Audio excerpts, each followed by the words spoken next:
Isang mabiyaya at masaganang araw po sa atin lahat. Welcome back po dito sa ating YouTube channel, Tagapanood TV. Barbie and David sabay nag-clicks ng sing-sing.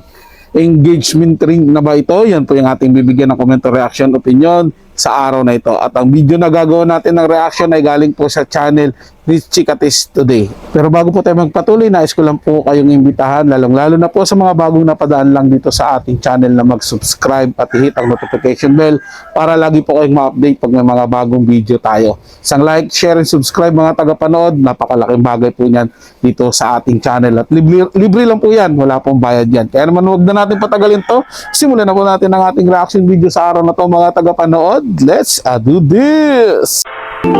Chikatis Today. Barda Flex, sabay na sing-sing, sabay na resibo. Executive Summary. Sa fandom world, bawat detalye ay resibo. At sa photo na ito, tila sabay na pinlex ni na David Licauco at Barbie Forteza ang kanilang sing-sing. Hindi man tuwirang sinabi, ramdam ng fans ang kilig-coded symbolism, sabay na gesture, sabay na vibe, sabay na resibo. Observations. Barbie style, brown leather jacket, gold buckled belt, smartwatch, pero ang highlight, ang singsing na subtly ipinakita. David's elegance, white shirt, black tie, silver ring, isang simpleng accessory na naging kilig-glow. Collage effect, magkaibang frame, magkaibang outfit, pero parehong may singsing na naka-flex. Fans, reaction and analysis. Decode mode, sabay ang flex, sabay ang resibo. Hindi coincidence. Symbolism alert, kung hindi intentional, bakit parehong singsing ang highlight? Kilig avalanche, parang silent announcement. Barda coded. CEO style insight. Fans see this as brand alignment, Barda presenting a unified image, even in subtle gestures. The Barda difference. Hindi nila kailangang magpaka-sweet o maglabas ng official statement. Isang simpleng tingin, isang accessory, isang sabay na flex, at sapat na para magpatibay ng fandom belief. Barda's authenticity shines through even in fashion details. Conclusion. Ang photo na tila sabay na pinlex ng Barda, ang kanilang singsing ay hindi lang tungkol sa style. Ito ay tungkol sa symbolism, sa kilig-coded resibo, at sa natural magic ng kanilang connection. Sa bawat frame, sa bawat accessory, mas lalong lumilinaw, Barda is real.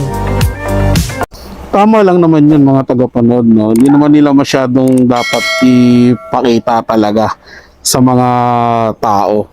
Kasi sa pagkakaalam ko mga tagapanood, ang Barda kasi o sina Barbie at David, marami ang nagsasabi na may relasyon na, pero nililihim, itinatago nila.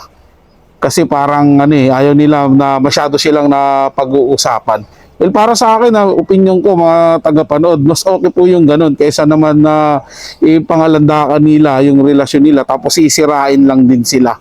Kasi 'di ba parang yung ngayon ang dami pa ring mga madami pa rin yung mga tagahanga ng Jack Roberto at Barbie Forteza na nanghihinayang doon sa paghihiwalay nila. At in fact, marami nga nagsasabi na ang dahilan nun ay si David Licauco daw kung bakit naghiwalay yung dalawa. Well, labas na po tayo dyan. Ang importante naman kasi ngayon kung ano yung pinapakita ng dalawa, ano yung pineflex nila sa mga tagahanga nila, yung mga solid na tagahanga po nila ang nakakaalam patungkol doon.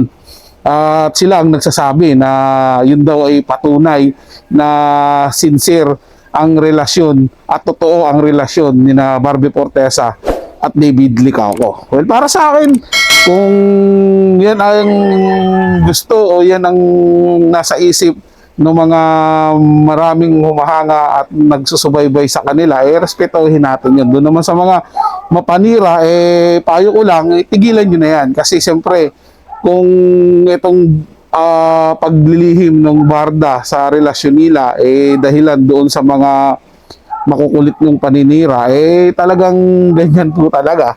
Kasi siyempre, mas i-enjoy na lang muna kung anong meron sila kaysa naman patuloy silang siraan. Yung hindi pa sila hayagan na umaamin, puro paninira na, what more kung naghayag na sila ang tuong damdamin nila. Well, yan, symbolize yan na talagang matibay yung kanilang foundation sa kanilang pagsasama na dalawa.